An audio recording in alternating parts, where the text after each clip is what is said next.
Magandang gabi po sa inyong lahat. Kung nakinig po tayong mabuti sa ating first reading, we heard the name of Saul.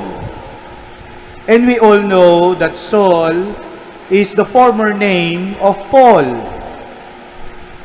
At alam po naman natin ang kwento ni San Pablo. Alam natin na siya ay Pariseo. Ibig sabihin, nag-aral sa mga utos, sa mga kautusan, nag-aral tungkol kay Moises, nag-aral tungkol sa mga propeta. Maalam sa mga propeta, kay Moises, sa kautusan. At alam din natin si San Pablo, pumatay ng mga Kristiyano. Inusig ang mga sumunod kay Kristo. Yan ang kwento ni San Pablo. Kaya narinig natin sa first reading when St. Paul was brought to Jerusalem and when he was introduced to the first Christians, anong sabi? They were afraid of him. Takot sila kay Pablo. And they did not believe in him. Hindi sila naniniwala na itong dating umusig, pumatay, ngayon ay katulad na nilang Kristiyano. They were afraid and they did not believe. But again, we all know the story of St. Paul. Alam natin kung anong nangyari sa kanyang paglalakbay papunta sa Damasco. Narinig ang tinig ni Jesus, nagliwanag, nakatagpo si Jesus, this divine encounter. At alam natin kung anong nangyari.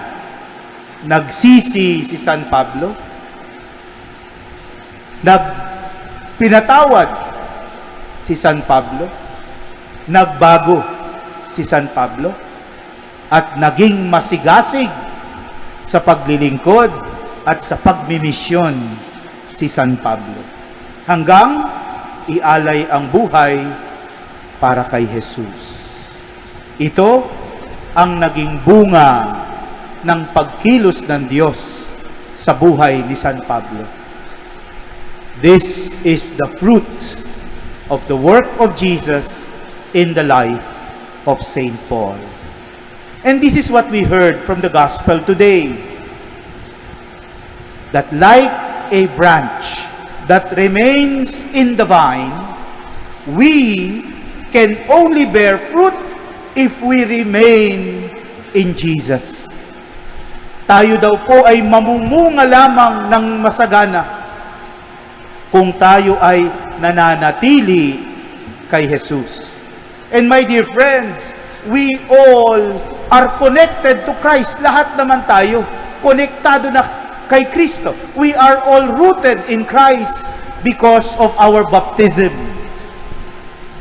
Dahil sa binyag, we are all rooted in Christ. We all remain in Christ. Subalit ang tanong, ano ang bunga ng ating pananampalataya kay Kristo? Gaano nakatagal tayong Katoliko? Ilang beses na tayong tumanggap ng katawan ni Kristo?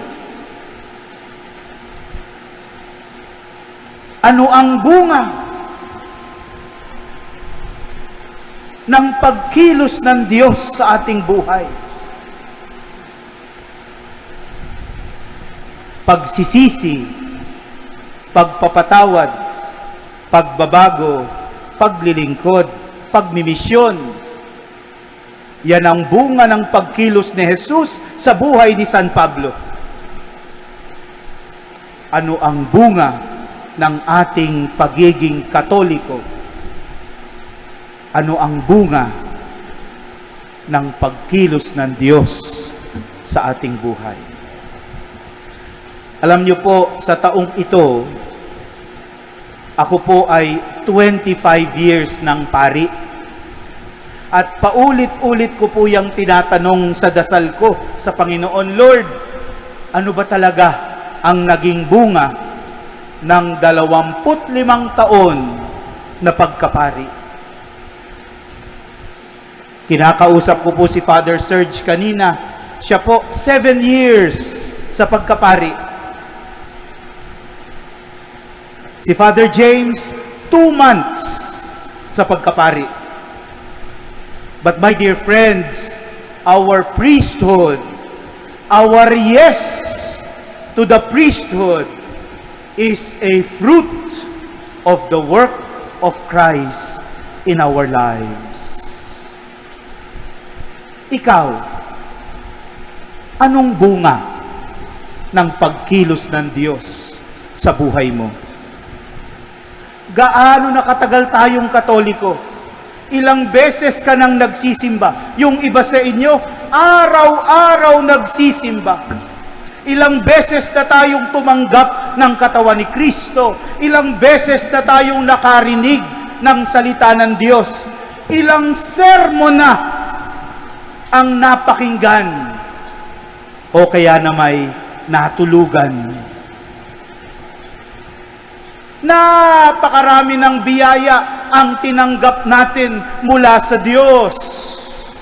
Anong bunga?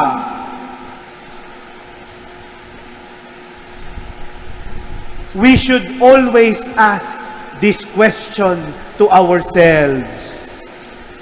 What is the fruit of the work of Christ in my life?